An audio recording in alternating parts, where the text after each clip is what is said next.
This video is over set design. We're going to start by looking at different types of stage spaces that a set designer will be dealing with. The set designer, of course, creates the world of the play, which is the backdrops, the walls, the doors, the windows, the props, all the stuff on stage that creates this world. And what kind of stage it is determines what kind of world is created, because the relationship between the actors and the audience changes. For example, this is probably our most common stage type. It is a proscenium arch. And this is something that when you think of theater, the red curtains, right, the archway that frames the action, that's probably where your mind goes, what you first think of.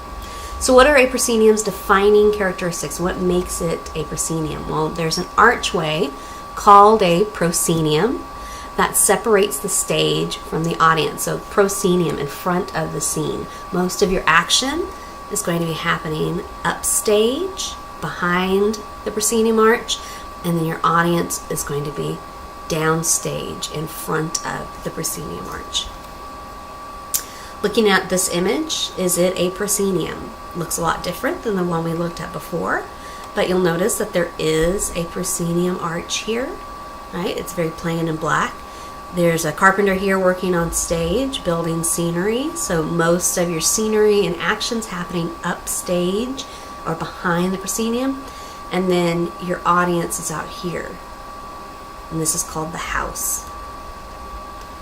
Is this a proscenium? You might remember this cafetorium setup from elementary school or middle school. It does have a proscenium arch, as we can see here. It is very utilitarian, very plain, definitely a lot different than the first proscenium arch we saw. But most of your action is happening upstage at the proscenium, so behind these blue curtains, right? The curtains would open up and your stage would be upstage at the proscenium. And then downstage at the proscenium into the house. Here we have the tables and the chairs. So not a very fancy proscenium, but it does count as a proscenium. Now, these all have in common a proscenium arch and the relationship of the actor to the audience being separated by that arch, creating effectively a nice clean fourth wall, like an invisible wall that the actor pretends they cannot see beyond, so the audience is peeking in on the action. However, just because you have a proscenium arch, like we do here, kind of have like a proscenium suggestion, doesn't mean that it's a proscenium stage. What you're looking for is that relationship between actor and audience. And here, the action is happening down in this area, which is our thrust stage, right? The action thrusts into the audience. Your audience is seated on three sides here, and most of your action happens down here. A little bit of action up here, but probably mostly scenery and background. So, what are a thrust stage's defining characteristics? What makes a thrust a thrust?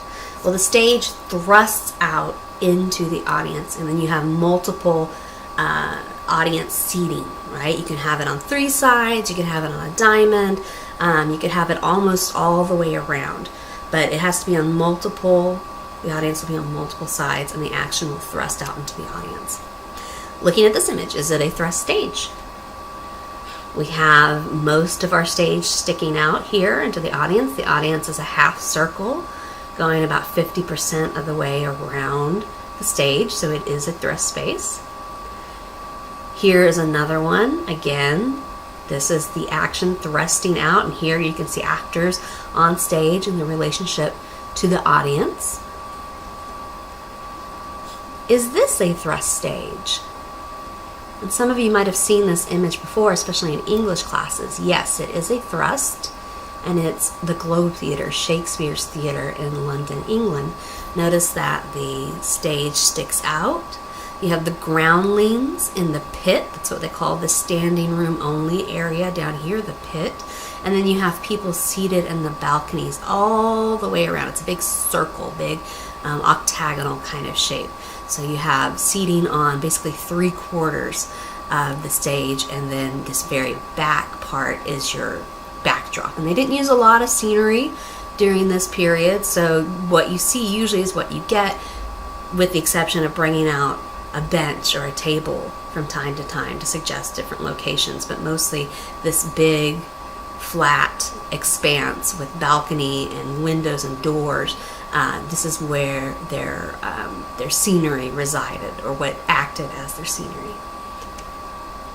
So the Globe Theater, as I mentioned, is Shakespeare's theater. This is the outside of it, and it's an engraving on the top, and then the modern reconstruction at the bottom. It was built in 1599 by Shakespeare's theater company, the Lord Chamberlain's Men. Notice it has a thatched roof in that engraving right here. Right, that's kind of interesting. A lot of theaters from this period had thatched roofs, which were made of straw that was tightly bound together and stacked on top of each other, and then they would coat it with a layer of pitch, which is tar. And so you can kind of imagine what happened to a lot of these theaters. They were basically bonfires just waiting to happen. You can kind of see the tiring house sticking up right here. If I go back one, this area here is the tiring house. So it's stuck up a little bit, and it's the only part that had a roof. The rest of it's all open air. So if it rains, those people in the pit, all the groundlings, are going to get rained on. All right, a third type of space. We've talked about proscenium and thrust. This is the arena. This is what happens when thrust seating goes all the way around. All right, so if it's on 3 out of 4 sides, it's a thrust. If it's on 4 out of 4 sides, then it's an arena. And arenas can be square, like this guy right here. They can be circular. They can be pretty much any shape. So the audience surrounds the acting area on all sides. Again, relationship between actors and audience, very important here. Changes your acting style, changes where you can put your scenery. You can't put a big fat wall right smack dab in the middle because it's going to block somebody's viewpoint. Is this an arena stage? Notice it's kind of a funny shape, but yes, it is. You have seating on all sides. Is this an arena stage? We have a circular stage here, and there's 2 passageways. And these serve usually for the not just the actors getting on stage and off stage, but also for the audience as well. So if you're ever in an arena theater, you want to be careful when you're getting up to leave. You don't want to mow an actor down on your way to the bathroom. So is this an arena performance space? Not a traditional theater, although we could probably perform in this type of space. No, this is, of course, a basketball space. It is a basketball arena, and it serves, if I go back, it serves a lot of the same purposes. You have a playing area, which is your stage. You have an audience on all sides, and then you have getting onto the court or into the space, and sometimes it's under the chairs, under the seats, are what's called vomitoriums, or vomitoria, I guess if it's plural, I think. But a vomitorium is a channel, a passageway that goes underneath the seats and to the backstage area, to the dressing rooms, so actors can get on and off stage without having to go through the audience. Is this an arena stage? Those of you that might be in Texas, especially Houston, this is Lakewood Church. You might recognize it. It used to be the Summit. It was also a sporting arena. Here we have seating all the way around. You can see the balcony up here, people up here. They even seat people on stage as well, unless that's the choir, I'm not sure. But this is an arena type space as well. And what I really want you to notice here is this little box. Right, here's the stage, and here's our little box where all of our technical people are hiding. And you can't usually see them. They don't want you to see them. Notice that there are no lights on them. And there's lights on the rest of the audience. All right, finally we're going to talk about a black box space. Black box theater does not have to be black, does not have to be a box, but usually it is. What are a black box stage's defining characteristics? The seating is movable and can become any kind of stage. So you can move things around. It could be thrust, it could be arena, you could build a proscenium, you could do something completely unique to your show. So it offers a lot of freedom of movement in that way. Here's a picture from the catwalks, so looking down on the stage, and this would be the catwalk where you can get up there for lighting needs. You can get up to the booth, so this is where our technical people stay during the show. And then down here is our audience. And notice the audience is basically on one side and your stage is on the other, right? So it's almost like a proscenium, but there's no proscenium arch. Is this a black box theater? Well, we can see the seats are movable and that the space can be reconfigured. Here it is configured into a thrust space, presumably, with audience on 3 sides. All right, so looking at these images, what type of stage is this? We have kind of a proscenium there, but we have seating on multiple sides. In this case, 1, 2, 3, 4, 5 different sides. So it is a thrust space. Here you have seating on one side. You have a very fancy proscenium arch, and most of your action happening upstage of that arch and down on the apron. Remember, the apron is this little part that sticks out just a little bit right here, and sometimes that's covering up an orchestra pit as well, so there might be an orchestra down below. So this is a proscenium space. Here we have seats that can move around in a big black box kind of area, so this is a black box theater. And here we have seating on multiple sides all the way around. So if you said arena theater, you're right.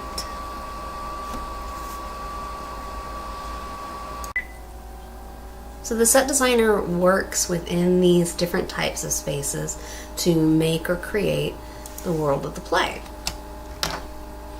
Who is a set designer? Well, the scenery, furniture, props the audience sees at a production of a play make up the set design. Set designer's job is to design these physical surroundings in which the action will take place. So all of the stuff on stage that helps make the world, makes it more interesting and gives us more information about the story, that is the set design. And while the props are separate, and you usually have a props master, a special artisan to make or find or buy or borrow those items, they have to work together with the scenery. And so these two people, if they're not the same person, collaborate very closely together. So the first thing you do in this process, read the script. Even if it's a play you have seen, that you have read, that you have done before, you still want to start with fresh eyes and start with the script. All of a designer's decisions are rooted in the story, and the story is given to us by the playwright in the form of a script. So what are we looking for as we read? You're thinking about things like where we are, when we are, what social class are we representing here, what kind of mood, what style might best tell this story. And then you also want to think about things like the space that you're setting it in. A scenery unit in a proscenium arch is very different than a scenery unit that you would build for an arena theater. Your audience is closer, they can see all sides of it, and you can't block the field of view, of vision of your audience. So the second thing you're going to do is you're going to meet with the director, and you're going to ask them lots of brilliant questions. What information do we want from the director? Well, you want to know what their vision is, what they see for the final product, because the director is like the captain of the ship, and you're his first mate. You're there to help tell the story, but ultimately you're telling his version of the playwright's story. And so your design, while it's yours, and rooted in your thoughts and ideas and aesthetic, it has to complement and work with the director's vision. Then you're going to conduct visual research. What can we look at for visual research? Well, pretty much anything. Periodicals are great. If it's something set in, say, the 1800s, you're not going to have a lot of photographs. You're not going to have a whole lot of newspapers that you can look at, magazines. And so you're going to want to go to things like paintings and statuary, and maybe even go to museums like the Victoria and Albert Museum, where you can see items from the period and actually see them up close and how they were made. create rough sketches. And a rough sketch is just what it sounds like. It's going to be rough. It's not going to be perfect. In fact, here's an example of one just on a piece of scrap notebook paper. I've designed sets on the back of napkins before. Your rough sketch is just a way to communicate with the director. And there's probably going to be several versions of the rough sketch, right? You usually don't hit it out of the ballpark at once. You make a little rough sketch, the director responds to it, you make changes, you talk again, you make more changes, back to the drawing board until you get it into a form that you're both happy with, and it's going to help suit and tell the story of the play. So the characteristics of a rough sketch, usually it's black and white, usually it's pretty rough, and you might have multiple versions. Then, once you have hit upon what your set's going to look like, you're going to make either a rendering, which is 2-dimensional, it's a drawing, or a model, which is 3-dimensional. And nowadays, of course, we can make models digitally in programs like SketchUp from Google or Vectorworks, right? Renderings would be drawing, and it could be hand-drawn, but again, it could be computer graphics as well, because we are in the new technological age. So how are these different than a rough sketch? Well, obviously they are in color, more detailed. A model is 3-dimensional, so you can see everything in space and how the pieces relate to each other. Directors particularly like this because then they can reach in and move things around. And what if my actor stands here? And what if I put this over there? So it's much more easy to manipulate. Then you're going to start creating working drawings, technical drawings, and these are for the carpenters and the technical director so they can build the scenery to your specifications. So first you're going to create a ground plan, which is an aerial view, looking down on the scenery so you can see everything where it goes on stage. And then elevations, which are the front views of scenery. So what that wall looks like from the audience's point of view or from behind to see how it is constructed. So then you're going to move on and create painter's elevations. What do these show? Well, these will show what the scenery looks like from the front, hence elevations, but with paint. So what textures, what colors, what stains are used to create this set, to create this look. So after the set has been built and painted, and there's a big jump there, so from number 6 to number 8, you've got several weeks to a month or so that the scenery is being built and painted, and then finally it's loaded into the space. So there'll be a day that everything is there on stage, and then the actors can use the space. You can see how the space has come together and make final changes. So what is the designer's job during load-in? Usually they aren't there, or they just pop in here and there. You might be in a situation where your technical director and your designer are the same person, especially if you're at a university or a high school, in which case they would be there the entire time. But in professional theater, the set designer usually stays out of the way of the technicians while they're loading in, and then at the final completion of the set, they might have some notes and changes to make. Number 9, technical rehearsals. This is when we add in all the technical elements like lights and sound and scenery and props. What are we looking for during technical rehearsals? Well, as a set designer, you're looking at how the actors move about on stage, how they interact with the scenery, how it interacts with the lights and the costumes, and you're looking to see if there's any small last-minute changes that need to be made. And then finally, number 10, the show opens, and at that point, usually, if you're a designer, your job is done and you're moving on to your next position, your next gig.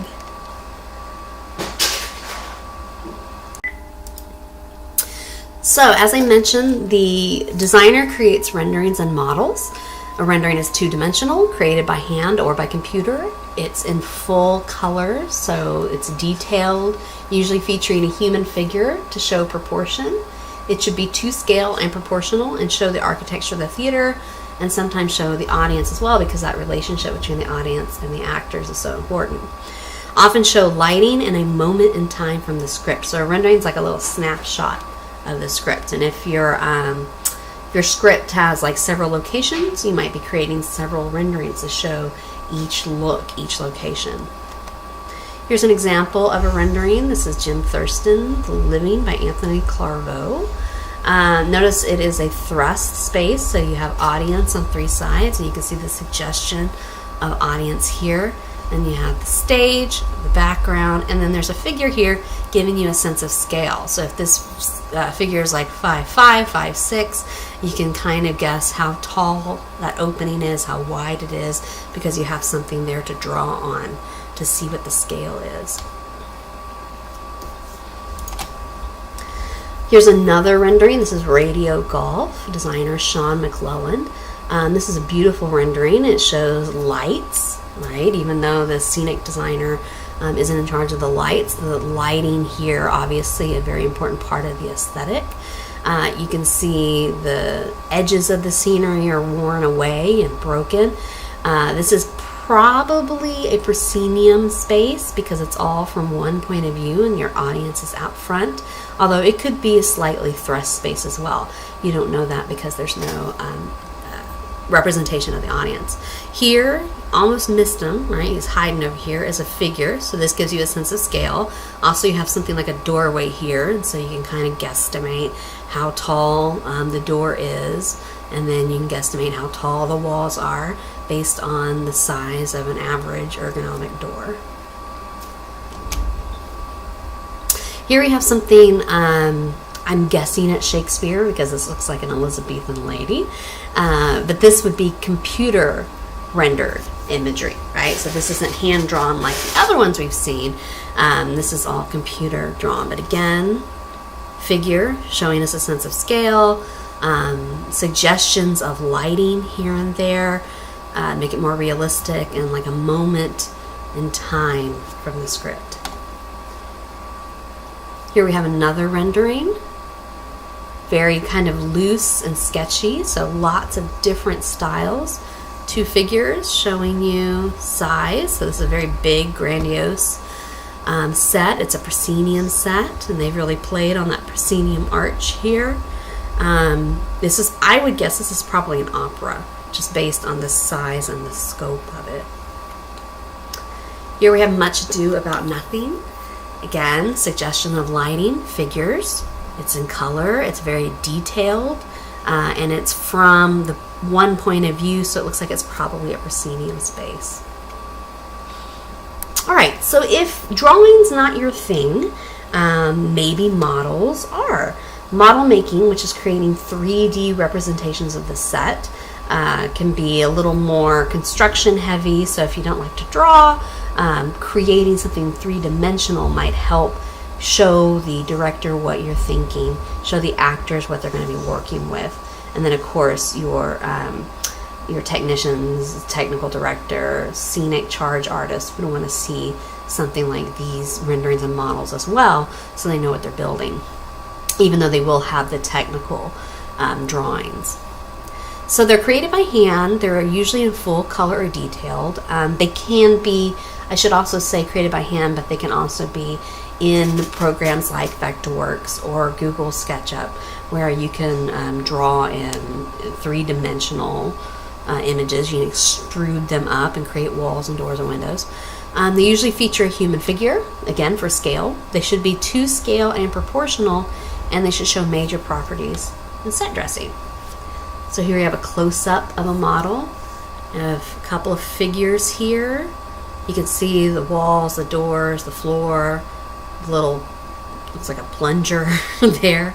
Everything is 3D, right? So it gives you the sense of how this scenery layers upon each other, what your different layers and areas are, as well as how tall it is, because you have people here to kind of base the height of the scenery on. Here's another one. My students particularly like this one. They call it the Frito chip design, so it looks like Frito-Lay chips.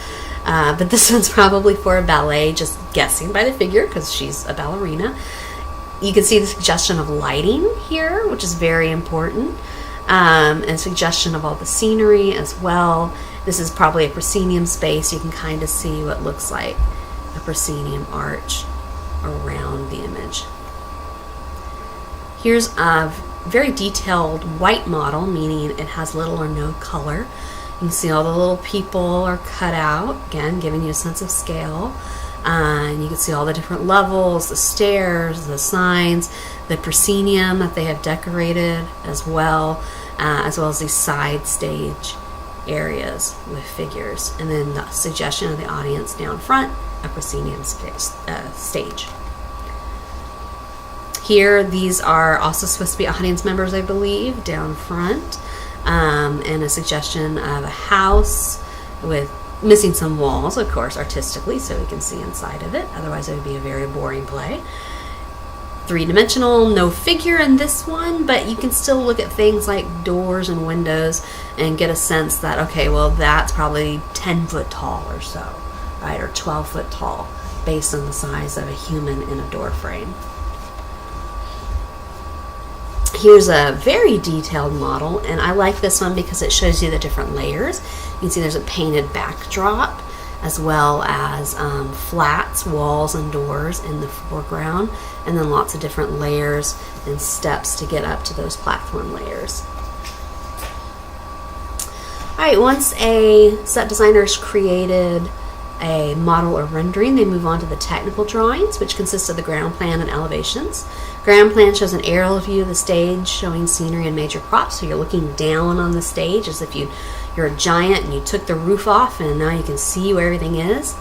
An elevation shows individual scenic units standing upright with detail, so from the front. And this is how the carpenters know what to build and how to build it.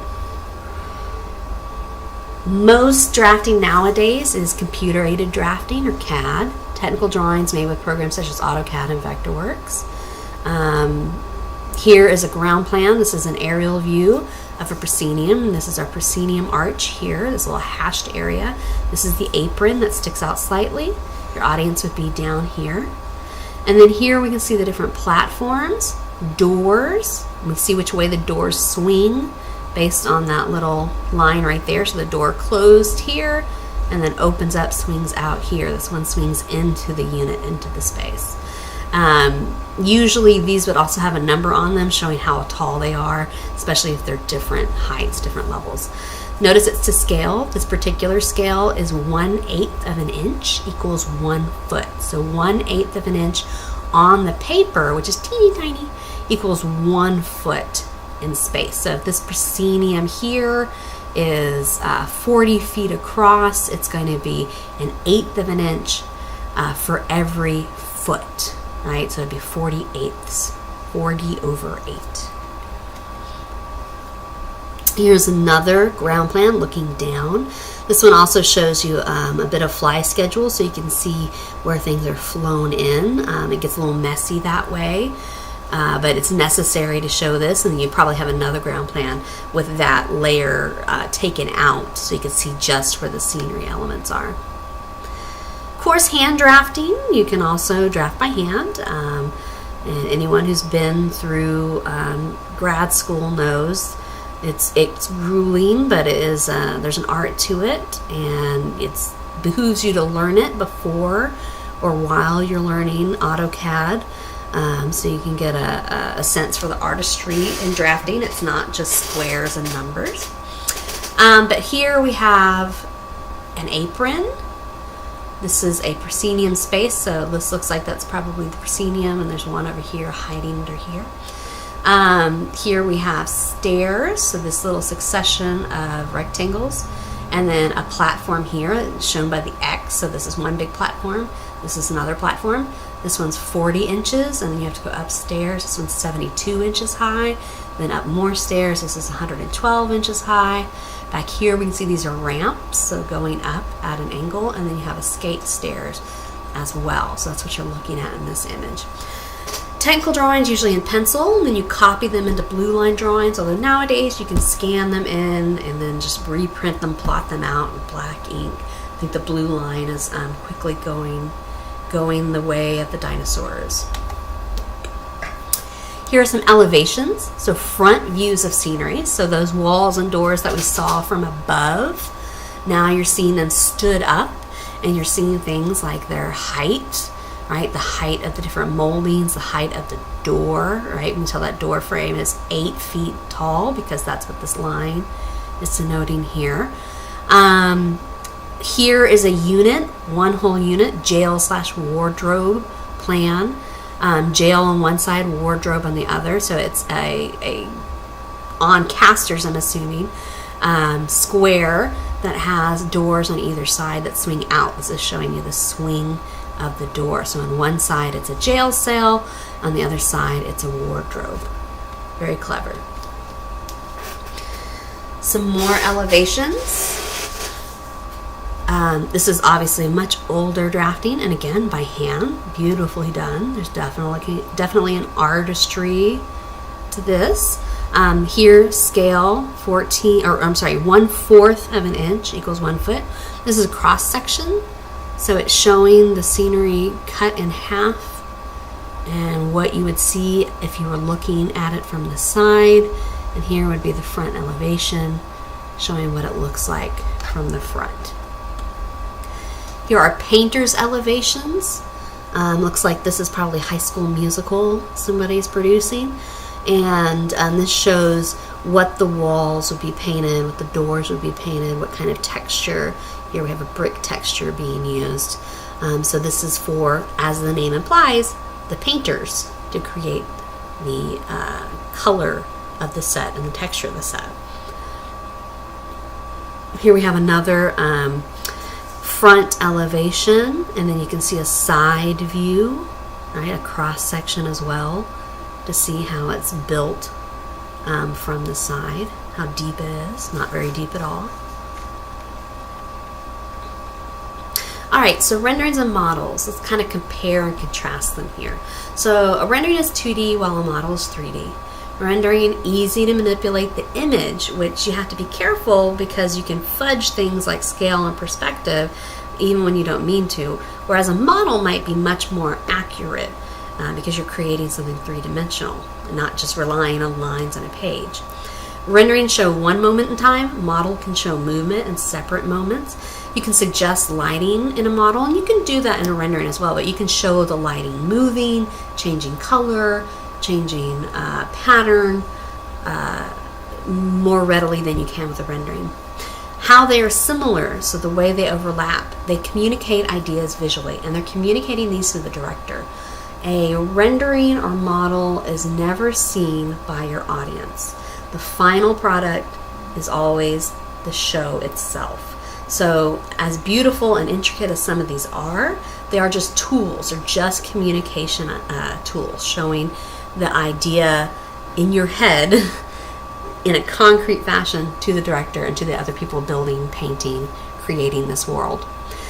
They're both portable, and they frequently have to be. You might have to ship them across the country. If you're in LA and you're designing in New York, you're going to have to figure out a way to securely bundle up that model and ship it across the country, so when it comes out on the other side, it's not destroyed.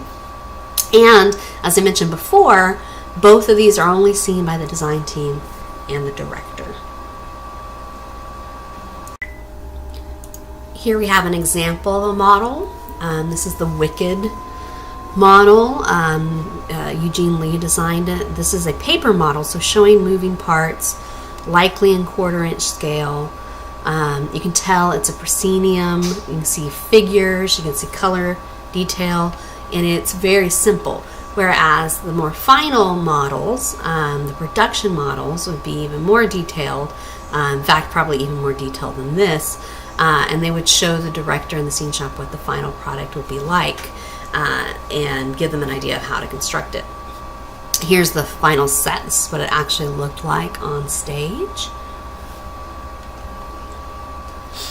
Here's another image. Instead of a front drape, they have a map, right, of Oz, presumably. And again, proscenium space. You can see all the audience down front in the house, and the action would happen mostly upstage of that proscenium arch. Here's a model of one of the scenes from The Lion King by Richard Hudson. And here we have a beautiful use of perspective, right? Making things look a lot deeper than they actually are by getting smaller the further away they are from the audience. You have these different layers, so different platforms, different flats or walls going up, and then figures giving you a sense of scale. Here's another image from the Lion King set.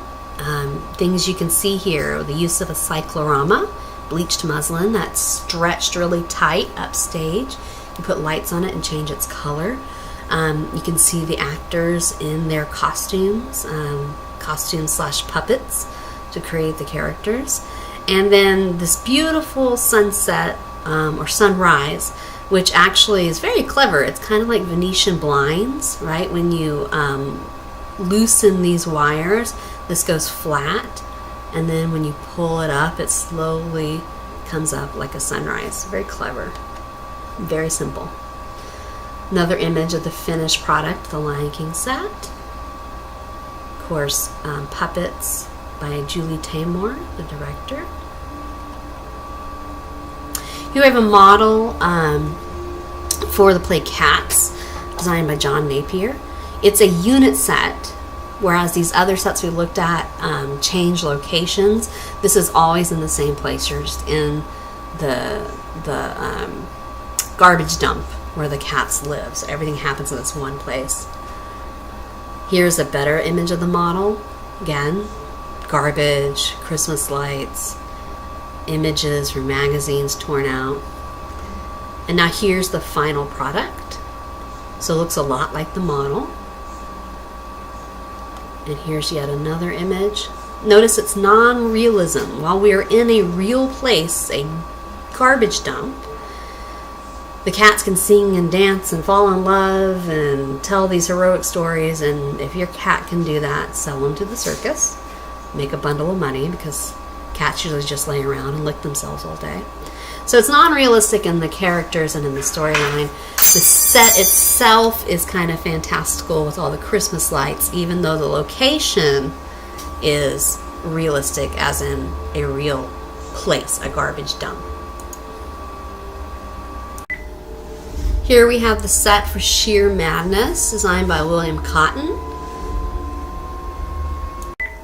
This is an example of realism, so a real location with real people, real story. This reflects reality, an actual or possible location. So it's a barbershop. You can see from the side, it's a thrust space. So you have seating on multiple sides, which means that most of your scenery is going to get pushed up here so that your action can happen down here.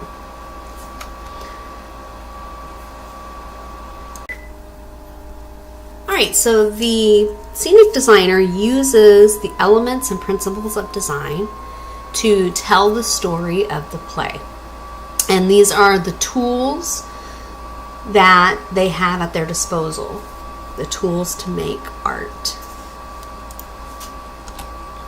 So for example, the first element here is line.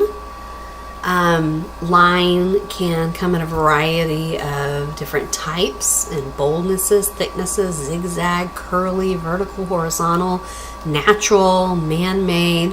But as you're designing the set, you're thinking about the lines that you're using to create that and what that might say to the audience. Here we have an example. You can see line, right? A lot of horizontal lines in this image. We'll keep coming back to this image.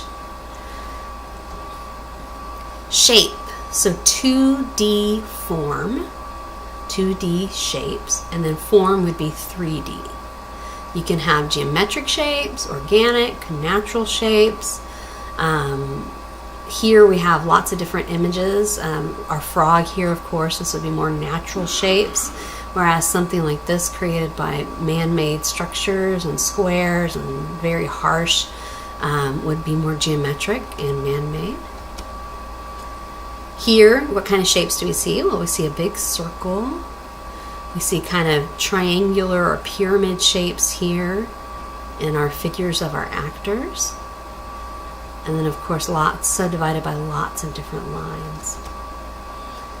How we see form. You have to use highlights and shadows to see something in 3 dimensions. If you've ever taken a photo with a flash, you'll know that it kind of flattens out all your features because there's no shadow under the nose or under the brow.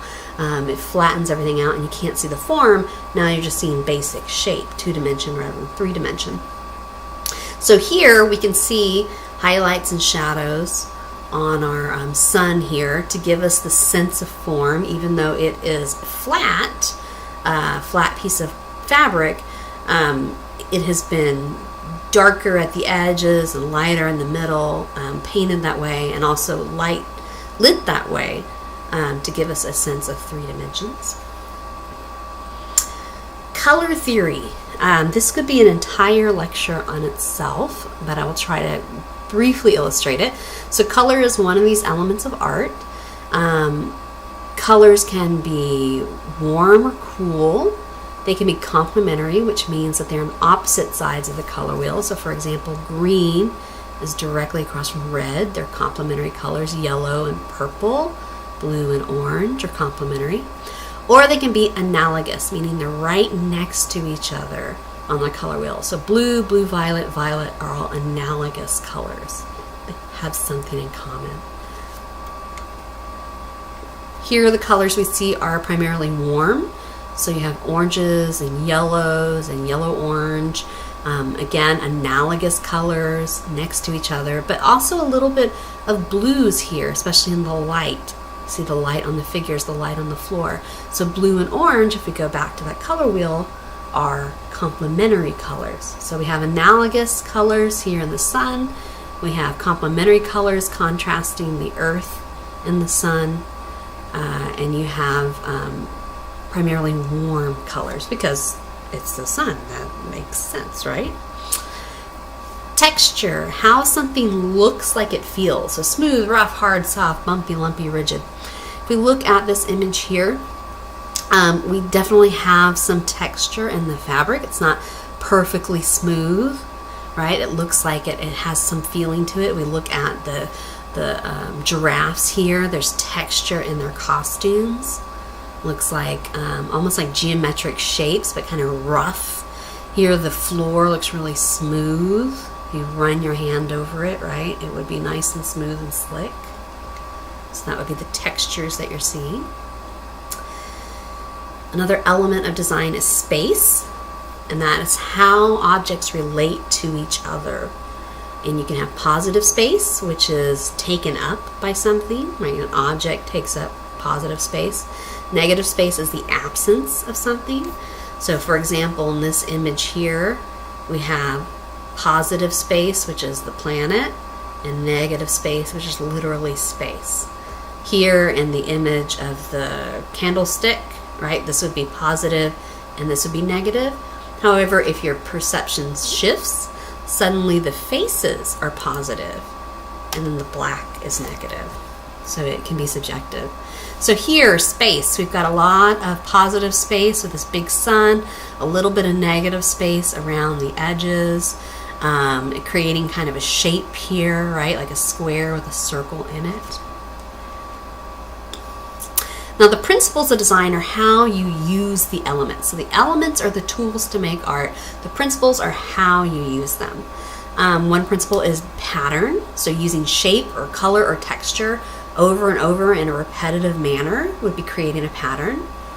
Here we see the same shape over and over and over. So you have a pattern of horizontal lines going up. You have a pattern here, the 3 birds, which are very similar.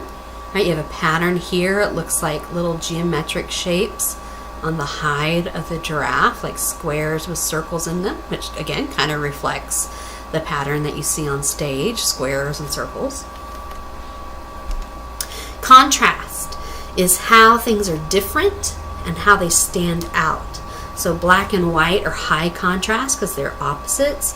Red and green here, which are complementary colors, are also opposites. Here you have the same shapes, but 2 different color schemes that are the opposite. So there's a lot of contrast, 2 things that are different, highlighting their differences. So the contrast here would probably be the color, blue and orange, contrasting the figures and the stage with the scenery.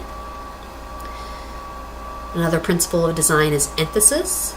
So creating a point of focus, a point of contrast. Your eye is always drawn to the area of highest contrast. So for example, this image up here, your eye is always going to be drawn right here to this upside down yellow door, whereas you have all these black doors around it. Here, your eye is being drawn to the fireplace because the color is different, the shape is slightly different, it's centered, and then the lines of these shapes are basically pointing to the fireplace. So it's creating focus. Here, our emphasis, probably the first thing you notice was the sun. It's bigger, it's brighter, it's more color saturated. And the way these figures are lit, there's a lot of backlight and downlight. So you're not seeing faces, right? You're not seeing a lot of form, but you are seeing a lot of this big circular sun. Balance, arranging the elements, so create a sense of equilibrium. So here we have one big triangle and three little triangles, and so their mass is basically balanced. It feels like they take up the same amount of space. You can do that with positive and negative space, right? You can do that with contrast, black and white, blue and white here, that it's balancing things either symmetrically or asymmetrically. Here we have some balance. We have this big circle here, but we also have this kind of triangle of people here that balances it. It doesn't take up quite as much room as the circle, but it's still nicely balanced. There's not a whole bunch of negative space just hanging out down there. Proportion is the size relationship between objects, so big and little. Here we see lots of images of like a horse in the foreground looking much bigger, this dog much bigger, and these little dogs, the cat and the person, right? So different proportions. Here things are pretty much in the same scale or proportion. The sun is large, but it's not overshadowing the figures. So there is a balance in their proportions as well. Harmony. The shape of one part should fit the shape of its adjoining element, so everything goes together nicely, even if it's not all the same. So good harmony. Here we have squares inside of other shapes. Here we have irregular shapes inside of opposite shapes, circles and squares. So there's a lack of harmony there. This is pretty harmonious.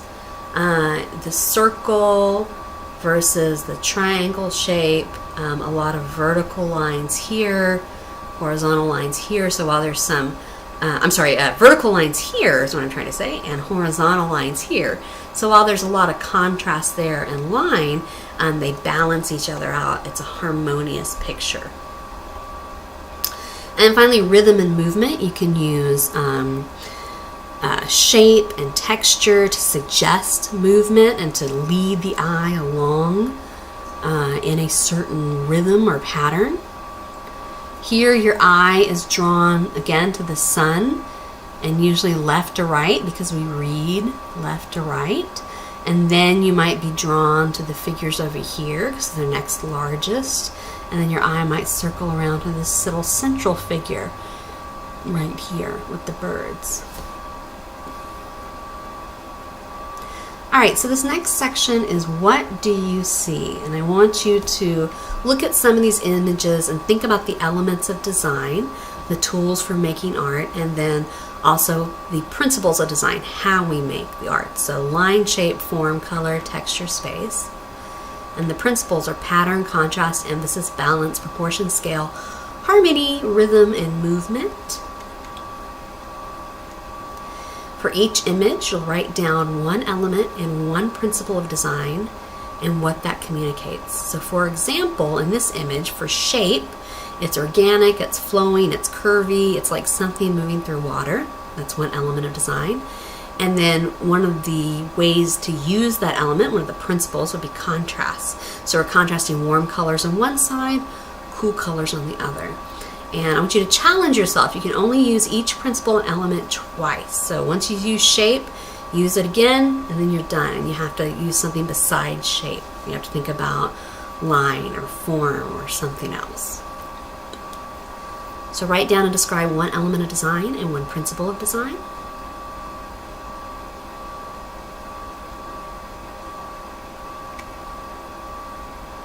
Number 2.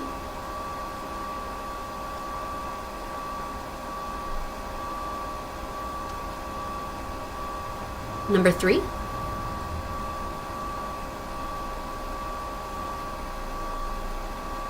Number 4.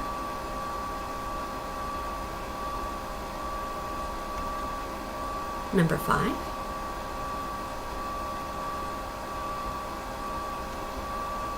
Number 6.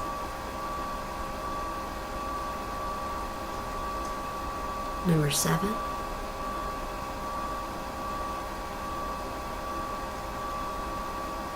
Number 8.